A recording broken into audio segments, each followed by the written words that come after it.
Oke, baik. Kita mulai kelasnya pada pagi hari ini. Kita mulai kelas hari ini dengan berdoa bersama ya. Oke, berdoa dimulai.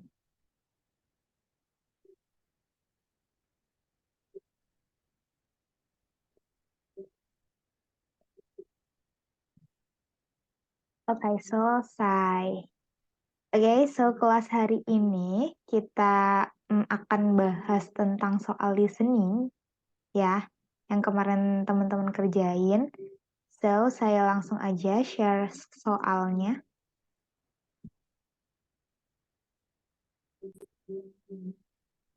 Alright, karena di pembahasan listening kemarin kita bahas soal dari nomor 1 sampai 30, gitu, yang isinya adalah short dialogue, maka pada sesi kali ini kita akan bahas yang part B dan part C. Ya, part B itu isinya adalah long conversation, gitu. Kalau part C itu isinya monolog, gitu.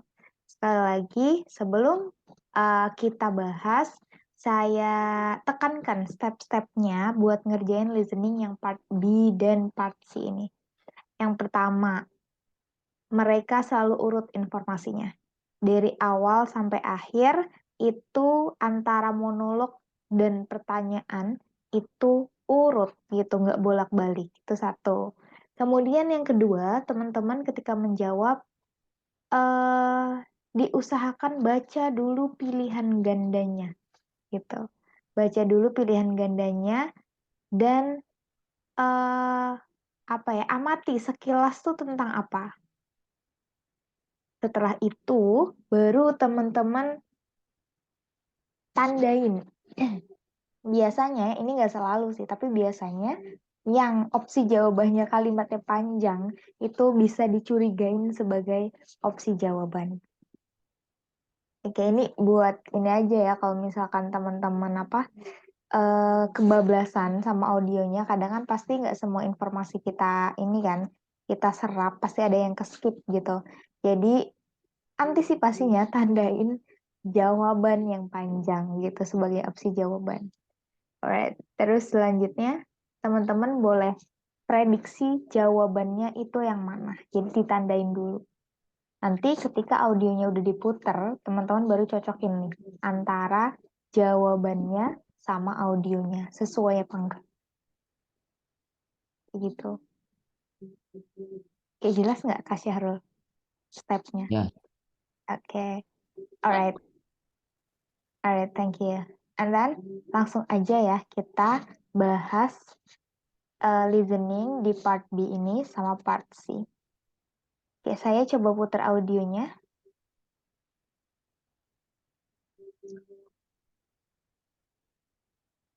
His faucet. He wouldn't take no for an answer. Anyway, it didn't take me very long. Tunggu, ini belum ya. What does the woman mean? Oke, habis ini.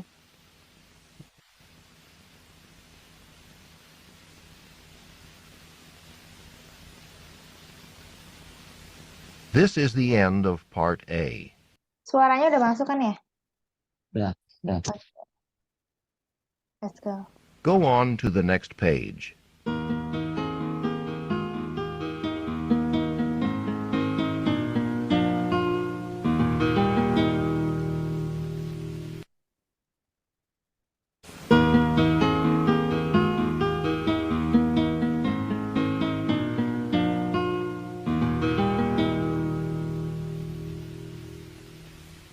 Now we will begin part B with the first conversation. Questions 31 through 35. Listen to a conversation between two friends. Ow, that hurts. What happened? Did you cut yourself? Yes, on the edge of this paper. How can such a little cut hurt so much? I'm not even bleeding, but my finger really hurts. You know, I read something about that. It turns out that a little cut on a finger can hurt a lot more than a big cut somewhere else. Why? That doesn't make any sense. Actually, it does. There are more nerve endings in your hands than almost anywhere else in the body, and it's the nerve endings that allow you to feel pain. Well, I guess that's true. Also, a little cut like yours won't damage the nerve endings, just irritate them. If they were damaged, you'd feel less pain, but the wound could be more serious. So I suppose I should be happy my finger hurts so much, right? Right. Now, go get yourself a bandage. Why? You just told me it's not serious. It's not, but it does seem to be bothering you. Putting a bandage over the cut will keep the skin from drying and will help keep the skin together. If the skin stays together, the nerve endings won't be exposed, and the cut will hurt less. Number 31. How did the man cut himself?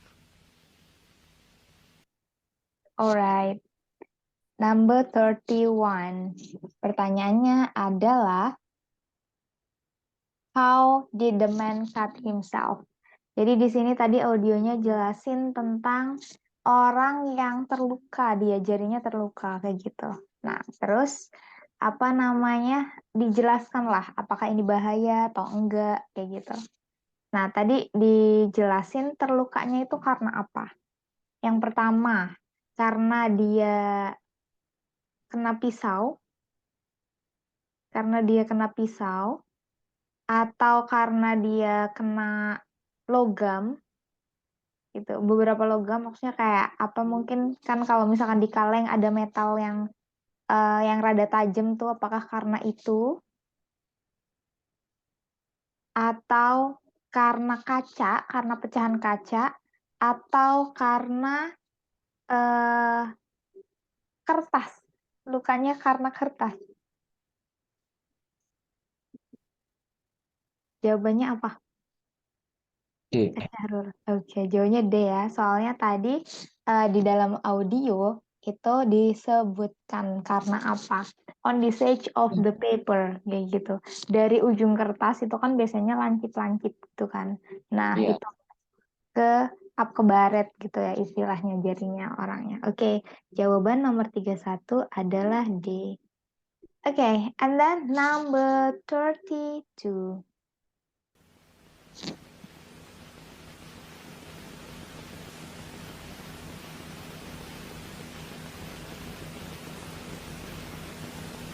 Number 32. What surprised the man? Oke, number 32. Pertanyaannya adalah what surprised the man? Apa yang membuat orang ini terkejut gitu. Oke, nomor 32. How much the cut hurt? Jadi apa? Intensitas dia kesakitan gitu. Kemudian how deep the cut was? Seberapa dalam lukanya? How easily he was cut? Betapa mudahnya dia tersayat. How concerned the woman was? Bagaimana khawatirnya si lawan bicaranya tadi, the woman. Jawabannya apa? D. Jawabannya apa, Kak? D. Charlie. Charlie, oke. How easily he was cut gitu. Nah, jawabannya adalah yang A gitu. Tadi disebutkan apa namanya? Dia bilang kan, ini kok sakit banget ya, padahal lukanya sedikit gitu. Jadi jawabannya adalah C. How much the cut hurt? Bagaimana si sayatan itu tuh sakit kayak gitu. Kenapa lukanya sedikit tapi sakit banget kayak gitu, dia tadi bilang gitu. Oke. Kemudian nomor 33.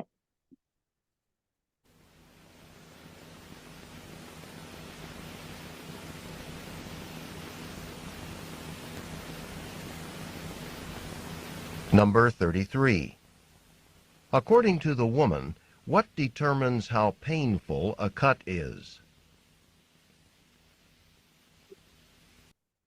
Oke, nomor 33.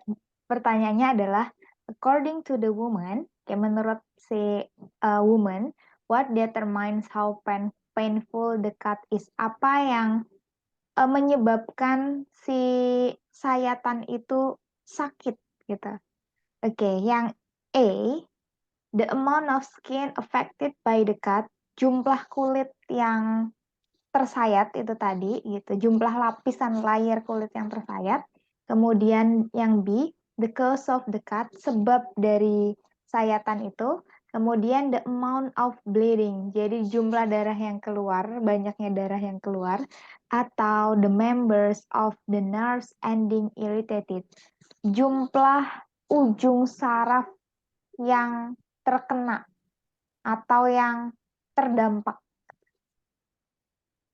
Nomor 33. Jawabannya yang mana kira-kira tadi yang ada di The audio? cause of the cut. The cause of the cut. Oh, the Iya. cause of the cut. Sebab dari dia tersayat ya. Oke.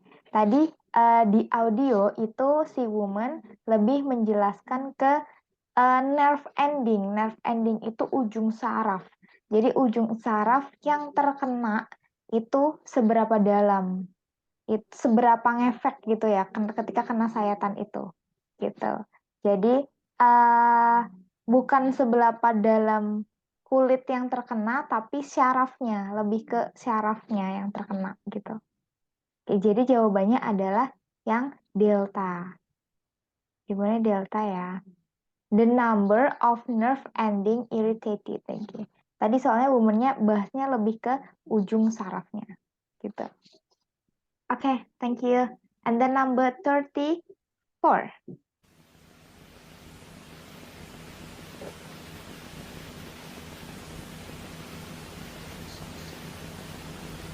Number 34. What advice does the woman give the man? Alright, 34. What advice? Nasihat apa yang si woman ini berikan, saran apa gitu ke man ini? Take the pain reliever, jadi intinya minum pereda nyeri gitu. Terus let the cut dry out, biarin lukanya itu kering sendiri. Kemudian keep the cut closed, tutup lukanya. Terus go to a doctor, ke dokter aja. Nomor 34, apa jawabannya? Kak Syahrul jawabnya apa?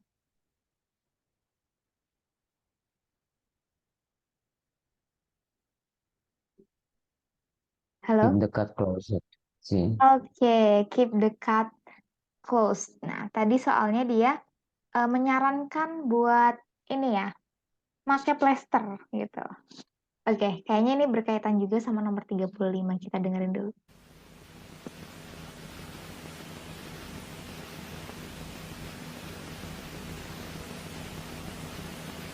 Number 35.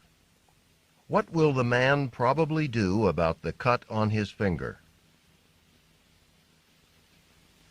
Oke, jadi what will the man probably do gitu. Tentang lukanya itu, apa yang bakal si man itu lakukan gitu. Tadi sudah disarankan, disuruh nutup lukanya, ya kan? Berarti yang berkaitan mana nih? Yang A, keep it elevated, jadi biarkan dia terbuka aja, terus put a bandage on it, jadi pakai plester, terus clean it, membersihkannya, ignore it, mengabaikannya.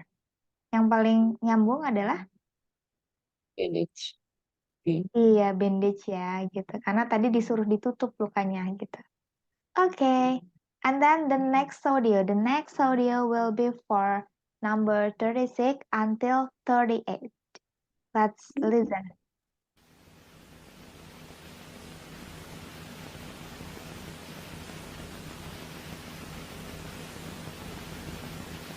Questions 36 through 38. Listen to an interview with an environmental microbiologist. Today's guest on Science Update is David Brown. Dr. Brown, you and your team have found bacteria far below the Earth's surface. You must be thrilled about your discovery. Well, yes, it's very exciting. For a long time, we'd suspected the presence of such organisms, but we lacked substantial evidence. How did you confirm the existence of the bacteria? Well, technology helped. Our drilling techniques have improved significantly, and so the risk that surface bacteria could be mistaken for those found at much greater depth was reduced. With the new techniques, we could get much deeper into the Earth. How far down did you actually get? In one case, about 3 kilometers. We were surprised, I must tell you, that there were organisms that far down. You know, it sounds like fiction, something like a lost world. Let's call it a hidden biosphere, and it's probably a very extensive one. The mass of the living organisms below the surface may be equal in size to the mass of the surface bacteria. Have you found any unique life forms? Yes, one of the organisms is the first anaerobic bacillus ever discovered. That means it can live and grow only where there is no oxygen. Is there any danger of these bacteria infecting people when you bring them to the surface? The bacteria in question were adapted to an environment that's hostile and alien to humans. Conversely, these anaerobic bacteria could not survive in our environment. So we really don't need to worry about these bacteria causing illness in people. Number 36. What is the main topic of the interview? Alright, ini lumayan panjang ya gitu dan konteksnya juga lumayan challenging. Nah, ini ngomongin tentang bakteri. Jadi ada peneliti yang meneliti tentang bakteri di bawah permukaan bumi gitu. Jadi dia mungkin menggali ke dalam bumi dan dia memeriksa eksistensi bakteri di sana kayak gitu. Intinya seperti itu. Oke, tadi nomor 36 pertanyaannya adalah topik. What is the main topic of the interview? Oke, yang A. Ini yang A ya. The presence of life form far below the Earth's surface. Jadi keberadaan makhluk hidup gitu ya di bawah permukaan bumi. Kemudian yang B, the risk of infection from a rare strain of bacteria. Jadi resiko infeksi dari bakteri yang langka. Kemudian yang C, fictional representation of the hidden underground world gitu. Oke, jadi ini versi fiksi dari apa yang tersembunyi di bawah tanah. Yang D, the reliability of evidence controlled by new drilling method. Jadi keakuratan dari fakta-fakta yang dikumpulkan dengan drilling method. Drilling method ini kayak metode penelitian gitu. Nah, yang paling mendekati adalah yang paling general ya. A. Yang A, betul. Oke, yang A. Alright, betul. Kenapa yang A? Karena di sini A itu yang general. Kalau misalkan yang ditanyakan adalah topik, ya, topik itu adalah ruang lingkup secara general yang dibicarakan di sana. Tadi kalau udah the risk of infection, kemudian fictional representative, reliability of evidence, ini juga ada faktanya tadi di audio. Cuman mereka disebutkan sebagai penjelas. Jadi spesifik, jadi bukan main topik utamanya. Main topik utamanya adalah ya bakteri atau eksistensi dari makhluk hidup itu yang ada di bawah permukaan laut. Permukaan bumi gitu. Oke. The next one.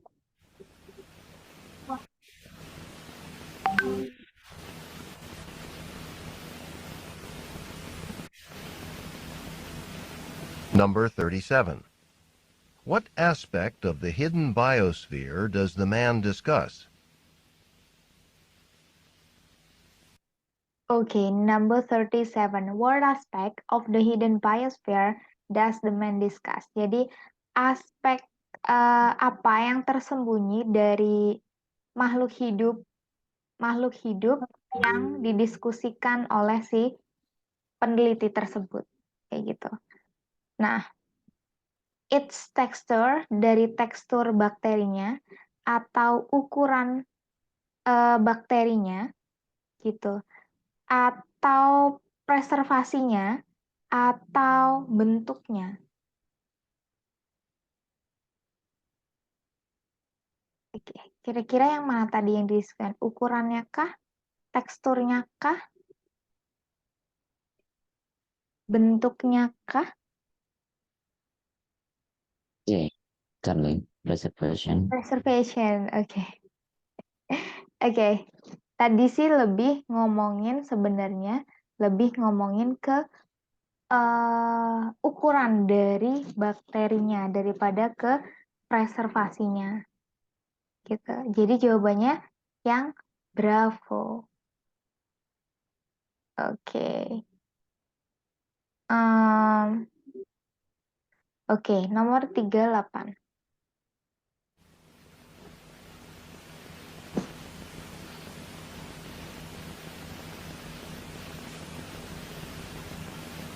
Number 38. According to the man, why is there no danger of infection by the bacteria? Oke, according to the man, menurut the man, kenapa tidak ada bahaya gitu yang perlu dikhawatirkan dari infeksi bakteri ini? Gitu. Yang A, the bacteria would be liked by the human immune system gitu. Bakterinya akan kompatibel sama imunnya manusia gitu. Kemudian the bacteria would die if brought to the surface. Jadi bakterinya itu akan mati ketika dibawa ke permukaan bumi gitu. Maksudnya dibawa ke daratan gitu ya. Terus many antidotes and remedies are available karena udah ada pengobatannya gitu. Kemudian yang D, drilling operation are always closed monitored gitu. Operasi percobaan bakteri ini dimonitori dan dia tertutup penelitiannya kayak gitu. Nah, yang mendekati gimana? Kenapa bakterinya tidak berbahaya? D. D. Karena operasinya atau penelitiannya terlindungi, jadi nggak bakal bocor gitu ya. Oke. Oke, jadi jawabannya tadi adalah yang B. Bacteria would die if brought to the surface. Alasannya apa? Tadi disebutkan bakterinya itu kalau di kedalaman bumi itu nggak ada oksigen sama sekali. Gitu. Jadi ketika dia ketemu oksigen, dia nggak bisa bertahan sama suhunya. Jadi dia bakal mati. Jadi nggak perlu khawatir. Mungkin itu bakteri emang ada mungkin di bawah bumi ya, di bawah earth kayak gitu, underground jauh di sana. Tapi emang habitatnya mereka di sana gitu. Kalau mereka dibawa ke permukaan bumi, mereka nggak bisa bertahan kayak gitu. Alright, nambah sekarang part C ya. Oke, part C ini buat nomor 39 sampai 42. Kita dengerin dulu audionya.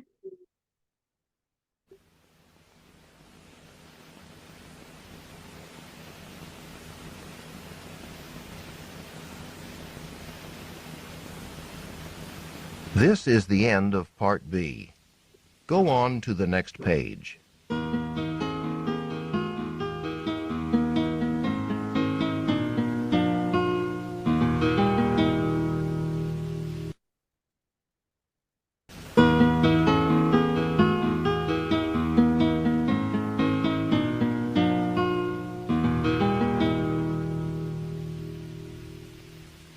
Now we will begin Part C with the first talk.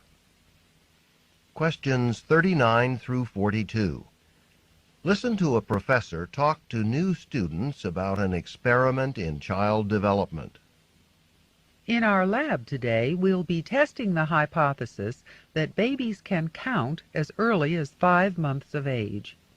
The 6 babies here are all less than 6 months old. You will be watching them on closed-circuit TV and measuring their responses. The experiment is based on the well-established observation that babies stare longer if they don't see what they expect to see. First, we're going to let 2 dolls move slowly in front of the babies. The babies will see the 2 dolls disappear behind a screen. Your job is to record in seconds how long the babies stare at the dolls when the screen is removed. In the next stage, 2 dolls will again move in front of the babies and disappear. But then a 3rd doll will follow. When the screen is removed, the babies will only see 2 dolls.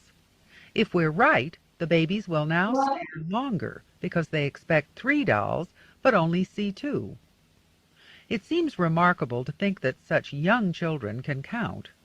My own research has convinced me that they have this ability from birth. But whether they do or not, perhaps we should raise another question. Should we take advantage of this ability by teaching children mathematics at such a young age? They have great untapped potential, but is it good for parents to pressure young children? Number 39. What is the experiment designed to demonstrate? Oke, number 39. Nah, tadi itu talk-nya itu tentang researcher ya, meneliti tentang kemampuan si bayi gitu dalam menghitung. Jadi kayak bayi itu bisa ngitung nggak sih gitu? Bayi yang masih bayi banget ya, kayak belum bisa jalan gitu-gitu. Nah, kita lihat tadi pertanyaannya, what is the experiment designed to demonstrate? Jadi si eksperimen ini, penelitian ini tuh buat apa? Buat tahu apa? Sekarang pilihannya, yang A, that babies understand language before they can speak. Bahwa bayi itu ternyata bisa bahasa sebelum mereka itu bisa mengucapkannya. Kemudian yang B, that babies have simple mathematical skill. Jadi si baby itu punya skill menghitung atau matematika tapi secara sederhana, masih sederhana. Kemudian yang C, baby's preference for different kinds of toys. Jadi kecenderungan si bayi ini sukanya mainan yang seperti apa. Kemudian yang D, the influence of television on babies. Jadi pengaruh dari TV kepada si bayi. Oke. Yang mana? Isi jelas banget ya. B. Iya, betul. Yang B gitu. Karena jelas banget itu tadi penelitiannya adalah tentang jumlah boneka gitu. Ketika ditaruh 1 gimana, ketika ditaruh 3 gimana kayak gitu. Jadi the babies have simple mathematical skill. Okay, and then the next number 40.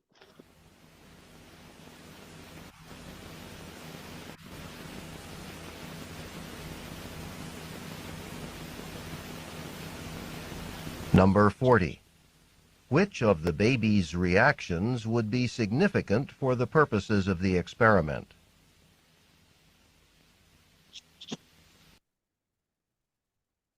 Okay, nomor 40. Which of the baby's reaction would be significant for the purpose of the experiment? Jadi reaksinya bayi yang mana yang menjadi apa ya, tujuan utama dari eksperimen ini. Jadi reaksi apa yang diinginkan gitu, yang diasumsikan terjadi. Nah, nomor 40, staring at the dolls longer. Jadi ngelihat si bonekanya itu lebih lama, atau crying loudly, nangis ketika lihat boneka, terus blink their eyes rapidly, kedip-kedip ketika lihat boneka, atau reacting for the doll. Jadi bereaksi, dia menunjukkan reaksi. Oke, kira-kira jawabannya yang mana tadi?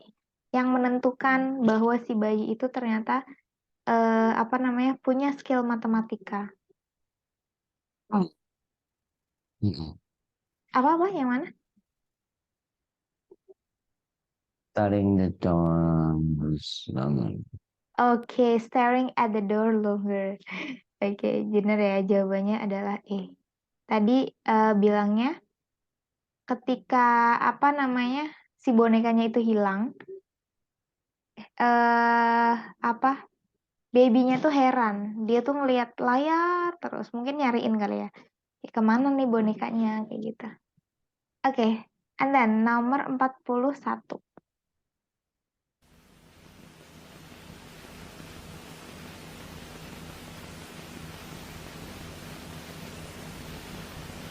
Number 41. How does the professor explain the baby's behavior? Alright, how does the professor explain about the baby's behavior? Jadi profesornya menjelaskan tentang behavior atau kebiasaan si bayi ini kayak gimana. Oke, yang A, they born with the ability. mereka terlahir emang sudah dengan bakat kayak gitu. Kemudian they exceptionally intelligent. Mereka itu cerdas. Kemudian they learn it from playing with doll. Mereka belajar dengan bermain dengan boneka, atau they've learned it from their parent. Mereka sudah belajar dari orang tuanya. Jadi kesimpulannya apa tadi? Apa yang profesornya jelaskan tentang reaksinya si bayi tadi? Yang disimpulkan dari profesornya apa? Bahwa bayi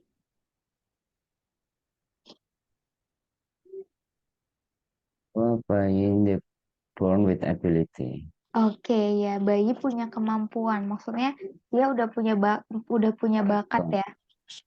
Betul. Udah punya bakat dari sejak dia lahir kayak gitu. Bakat menghitung. Kalau di penelitian yang ini. Oke, kemudian the last number of this audio.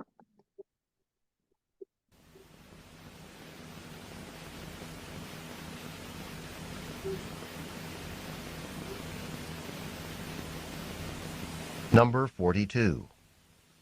What implication of her research is the professor concerned about?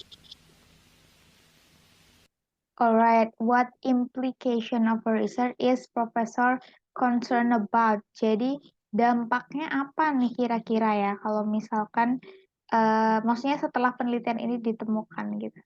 Nah, yang A, language acquisition may be negatively affected. Jadi penyerapan bahasa mungkin akan berpengaruh negatif gitu. Kemudian yang B, babies used in experiments often develop emotional problem. Jadi bayi yang dibuat-buat bahan percobaan itu akan punya masalah emosional. Terus yang C, parents might force their children to learn at too early age. Jadi mungkin orang tua ketika tahu fakta bahwa bayi itu punya bakat berhitung, takutnya orang tua tuh malah menyuruh bayi itu belajar dari meniru anak belajar dari sejak bayi. Jadi sejak bayi udah mentang-mentang mereka tahu kalau misalkan udah punya bakat, jadi disuruh belajar kayak gitu. Kemudian yang di early coaching will interference with creativity. Jadi ngelatih dari dasar dari bayi itu akan melatih kreativitas. Apa kira-kira dampak yang dikhawatirkan sama si researcher tadi?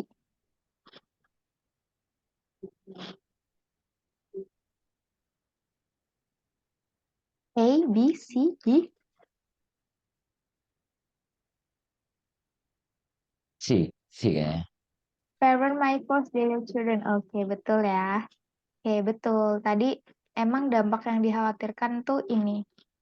Oke, orang tua akan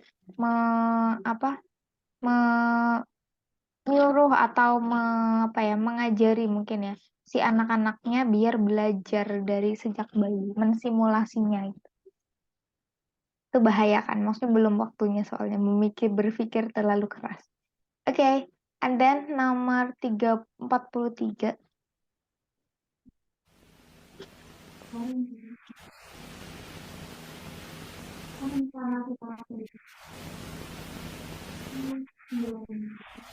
Questions 43 through 46. Listen to a talk given by a tour guide. Before starting our tour of Monticello, I'd like to give you some historical facts that might help you appreciate what you see today even more. Monticello was the very much loved home of Thomas Jefferson for over 50 years. Jefferson, who was of course president, was also a great reader and language enthusiast. He read widely on different subjects, including architecture. He wasn't formally trained in architecture, but as a result of his study and observation of other buildings, he was able to help design and build the house. He chose the site himself, naming the estate Monticello, which means little mountain in Italian.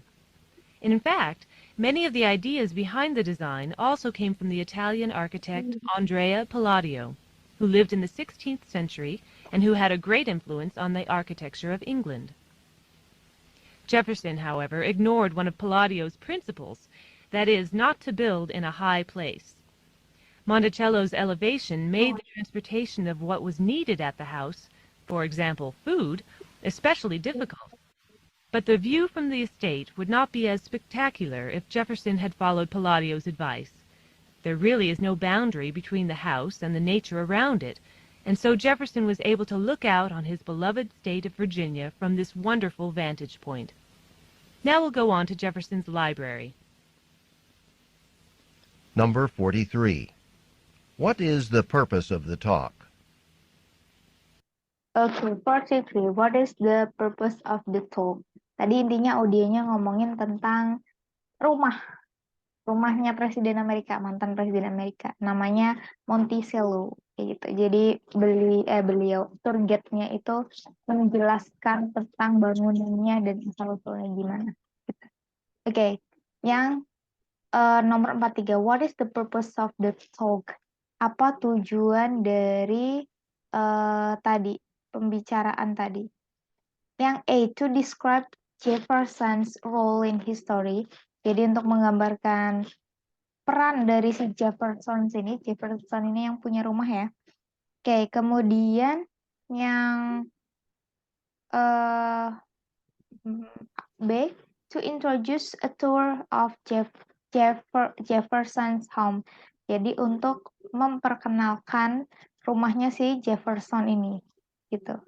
Oke, kemudian karena lagi ada orang tour kayak house tour gitu di situ. Terus yang C, to train a group of architect. Jadi untuk melatih arsitek gitu, karena itu bangunan bersejarah. Kemudian to raise money for the Monticello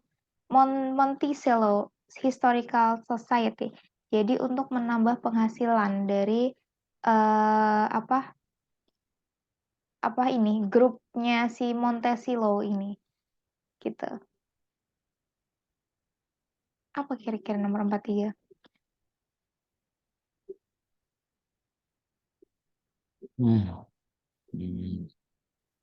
B. Oke, yang B ya.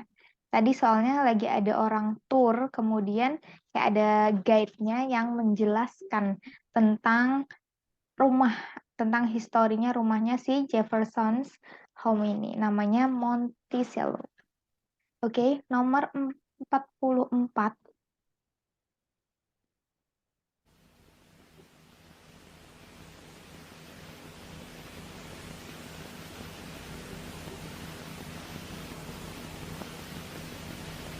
Number 44. How did Jefferson learn about Palladio's ideas? Okay, number 44. How did Jefferson learn about Palladio's idea? Ya, jadi bagaimana si Jefferson ini belajar tentang idenya dari Palladius. Palladius ini si arsitek ya, arsitek Italia gitu. They knew each other karena mereka saling kenal. Palladio design building in Virginia. Palladio tuh lagi bangun gedung di Virginia. Jefferson studies in Italy. Jefferson yang belajar ke Italia, atau Jefferson read book on Palladio's work. Yang mana? Tahu gak sih? When Jefferson studied in Italy. Oke, Jefferson studied ya. Tadi ada Italinya ya. Yeah. Oke. Jadi emang bangunannya itu emang gaya arsiteknya tuh dari Itali gitu.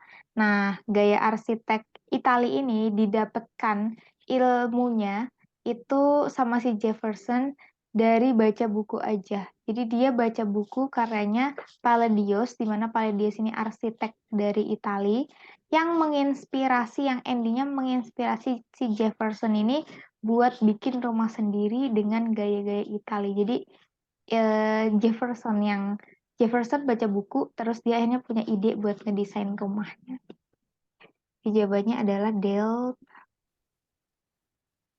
Oke, nomor 45.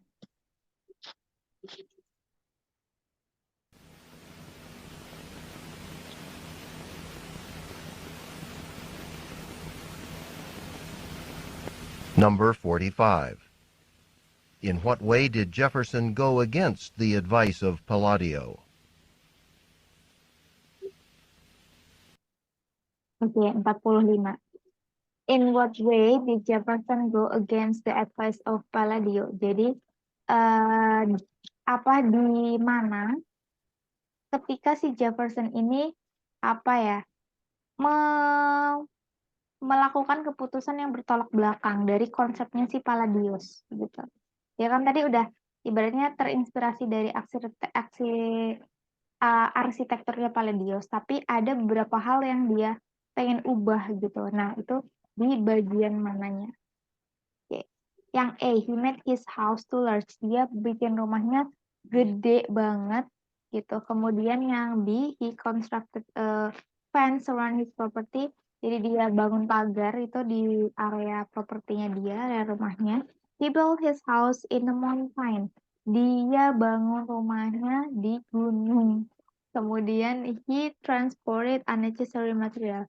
Dia pakai bahan-bahan yang tidak perlu diperlukan. Itu jawabannya adalah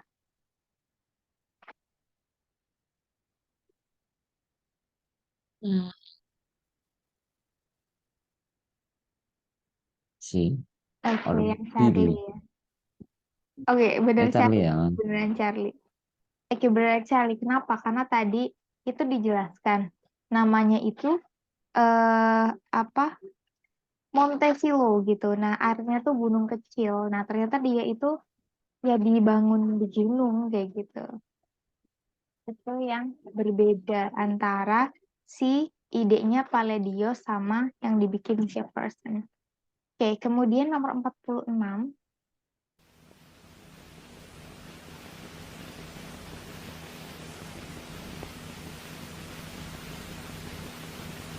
Number 46. According to the speaker, what is the advantage of Monticello's location?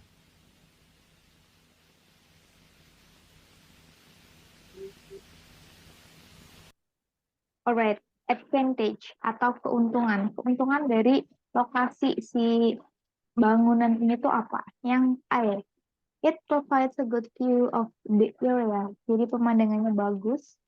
It's surrounded by several towns, dikelilingi kota. Yang B, yang C, accessible to the major road.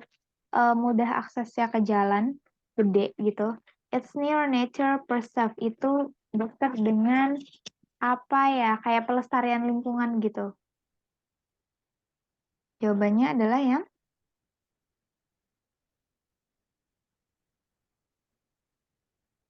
mendekati yang mana?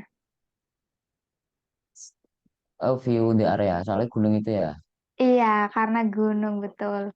Karena itu di gunung, terus tadi bilangnya dia gara-gara dia di gunung, dia punya point of view-nya bagus gitu, wonderful vantage point gitu, dia bilangnya gitu. Oke, sekarang the last audio ya, the last monologue. Ini monolognya panjang-panjang, tapi pertanyaannya sedikit. Oke, let's go.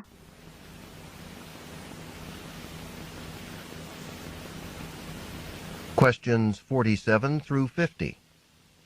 Listen to part of a talk at a university committee meeting. Now that we've all introduced ourselves to the new members, let's get down to work. As the committee in charge of this year's tree planting project, we have several items on our agenda. First, we have to review the budget. The president has informed me that the trustees have set aside $3,000 for the purchase of trees, and our environmental T-shirt sale netted a profit of $1,500. Second, we have to finalize the choice of trees. As you know, we're working with Richardson's nursery again this year, since everyone seemed pleased with the work he did for us last year. Mr. Richardson has presented us with several choices within our price range that he thinks would meet our needs. He sent us pictures of the trees for us to look at, but he wanted me to tell you that we're welcome to visit the nursery if we want to see the trees themselves. Lastly, we need to plan some kind of ceremony to commemorate the planting. Several ideas, including a garden party of some sort, have been suggested. So let's get on with it and turn to the first order of business. Number 47. Who is conducting the meeting?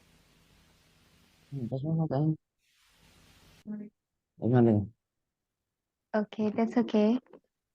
Okay, now number 47.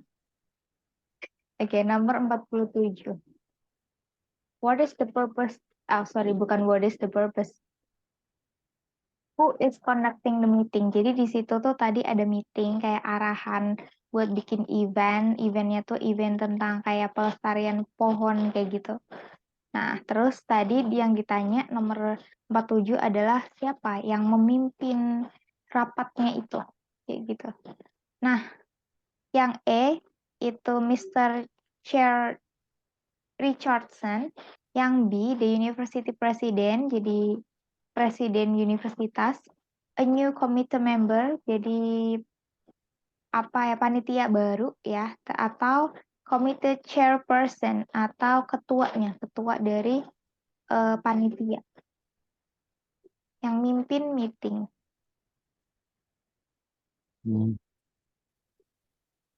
Yang mimpin meeting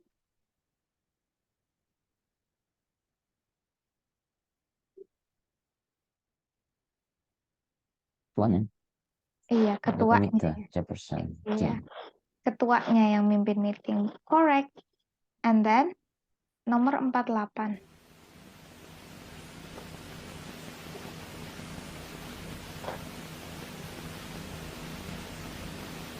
Number 48.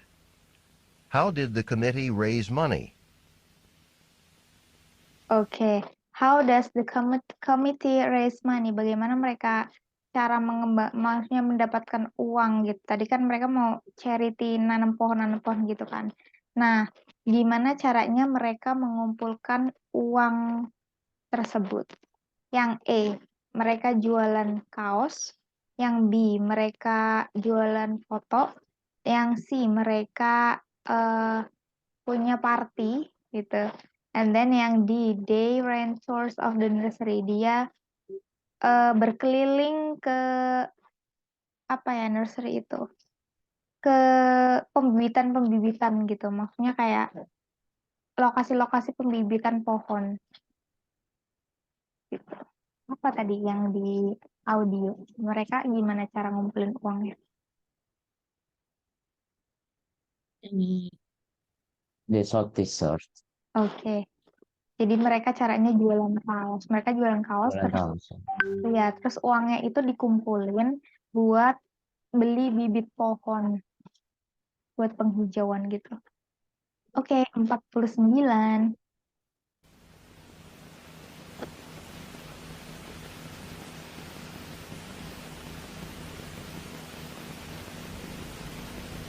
Number 49. Why did the committee choose Richardson's nursery? Okay, why did the committee choose Richardson's nursery? Kenapa si panitia itu memilih Richardson Nursery? Ini kayak ini kali ya. Kayak apa? Perusahaan pembibitan gitu loh. Oke, kemudian 49, it was the only nursery in their price range. Itu emang perusahaan pembibitan yang harganya terjangkau. Kemudian it was nearest the university, dia paling dekat dengan kampus, area kampus. Yang C, they had worked with the nursery before. Mereka udah pernah kerja sama sebelumnya. Kemudian Mr. Richardson was a friend of the committee chairperson. Jadi si Mr. Richardson ini temennya dari ketua pelaksananya, ketua panitianya. Oke, nomor 49 jawabannya adalah They had worked in the nursery before. Oke, iya betul. Ini pertanyaan sangat spesifik ya. Karena ini lebih ke detail audionya, nggak ke main topiknya. Jadi kita harus benar-benar dengerin apa per informasinya gitu. Jadi tadi memang dibilang kenapa mereka mau bekerja sama atau disarankan bekerja sama sama Richardson's Nursery itu karena mereka sebelumnya udah pernah kerja sama juga sih. Oke. Kemudian nomor 50, the last number.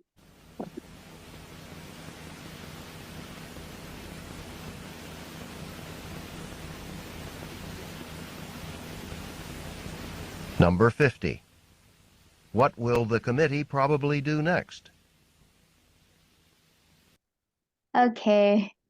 What will the committee probably do next? Apa yang langkah selanjutnya yang bakal dilakuin sama si panitia-panitia yang lagi meeting ini?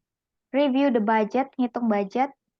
Visit Richardson Nursery, jadi mengunjungi si kantor pembibitan ini. Kemudian listen to speech by the university president, dengerin pidato dari presiden kampus. Conduct a tree planting ceremony, jadi mengadakan rangkaian menanam pohon. Apa yang selanjutnya dilakukan di rapat tersebut? Review the budget. Oke, budget. Oke, ketahuan ya. Jadi memang setelah menentukan mau mau ngapain aja, nah mereka selanjutnya adalah mereka review the budget atau reng-rengan dari budgetnya untuk event tersebut. Alright. Okay, any questions so far until this number?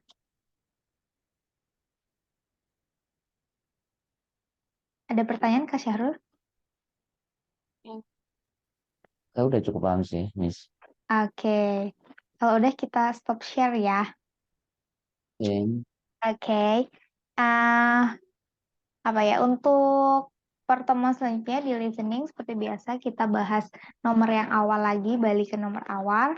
Terus jangan lupa nanti sore kita ada kelas ya dan bahas reading. Oke. Alright, kalau nggak ada pertanyaan, thank you so much buat Kak Syahrul yang udah join kelas hari ini. Ya, so kita tutup kelasnya dengan baca hamdalah bersama. Alhamdulillahirabbil alamin. Oke, terima kasih Kak Syahrul. See you in the next meeting. Bye. Bye.